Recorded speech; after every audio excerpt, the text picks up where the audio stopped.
عبد القادر جیلانی فرماتے ہیں، اہل اللہ کے پاس بیٹھنا ایک نعمت ہے اور اغیار کے پاس بیٹھنا جو کہ جھوٹے اور منافق ہیں ایک عذاب ہے۔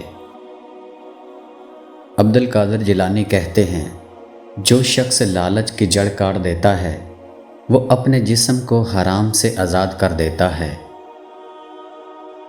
حرام کی کمائی اگرچہ شکلیں نہیں بگاڑتی لیکن نسلیں ضرور بگاڑتی ہے۔ ایک بزرگ سے کسی نے پوچھا، انسان کا سکون کہاں چھپا ہے؟ فرمایا، غفلت ہو جائے تو سجدے میں، غلطی ہو جائے تو توبہ میں۔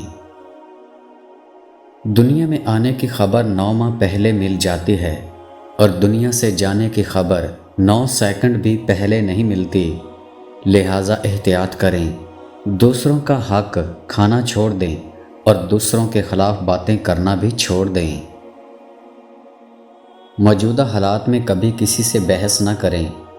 اگر کوئی کہے کہ ہاتھی اڑتا ہے تو اس کو بتائیں کہ آج صبح ہمارے گھر کی تار پہ بیٹھا تھا۔ وہ بلندی کس کام کے جس پر انسان چڑھے اور انسانیت سے گر جائے؟ جب اپنوں میں غدار، مکار، منافق پیدا ہو جائیں تو میدان میں کھڑا شیر بھی کتوں سے ہار جاتا ہے۔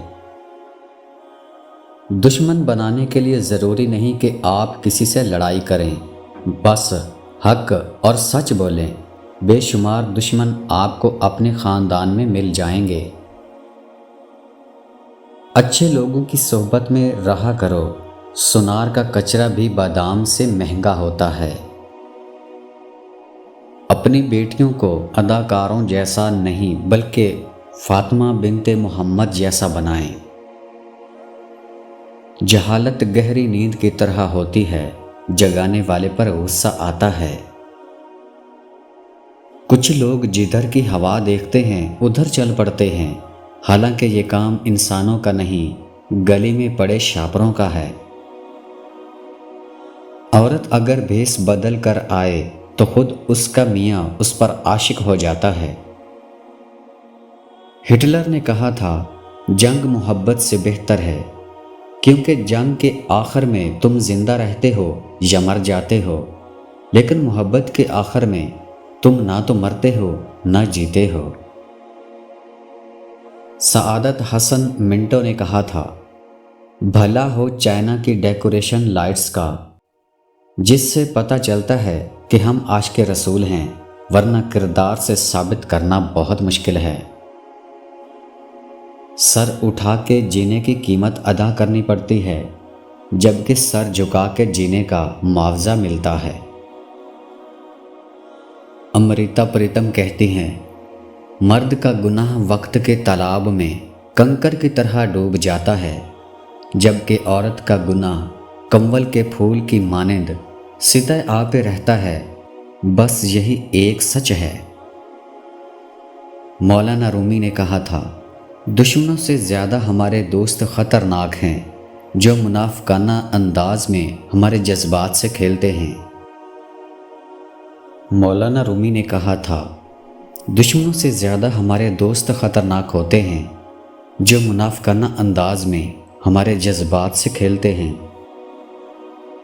دنیا میں سب سے زیادہ تیز اور اندر تک چیر پھاڑ دینے والے ہتھیار لفظ اور زبان ہیں۔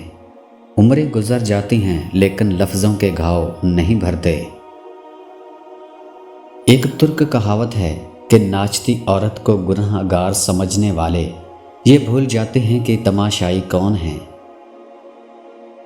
ترکش کہاوت ہے، حق پر کھڑا ہونے کے لیے کلیجہ چاہیے، تلوے چاٹنے کے لیے زبان ہی کافی ہے۔ برا وقت اکثر وقت کے برے استعمال کی وجہ سے آتا ہے۔ تم قرض لینے سے پرہیز کرو، اس لیے کہ قرض رات کو غم کا سبب اور دن کو رسوائی کا۔ خود کو عقل مند سمجھنا ہر بیوقوف کا حق ہے، لیکن دوسروں کو بیوقوف سمجھنے کا حق کسی عقل مند کو نہیں۔ خرچ کیا کرو، گن گن کے نہ رکھو تاکہ تمہیں بھی گن کے نہ ملے۔ اور جوڑ کے نہ رکھو تاکہ تم سے بھی اللہ تعالیٰ اپنی نعمتوں کو نہ چھپا لے۔ صبح جلدی صرف 4 چیزیں اٹھاتی ہیں: محبت، ماں، محنت اور مجبوریاں۔ ایک بات کی آج تک سمجھ نہیں آئی کہ اگر بیٹیاں سب کی اچھی ہوتی ہیں تو یہ خطرناک بیویاں کہاں سے آتی ہیں؟ عقل مند عورت اپنے خاوند کو بادشاہ بناتی ہے اور خود بادشاہ کی ملکہ بن جاتی ہے۔ یقین کریں، گھر کا بڑا بیٹا کبھی بھی مکمل سکون میں نہیں رہتا۔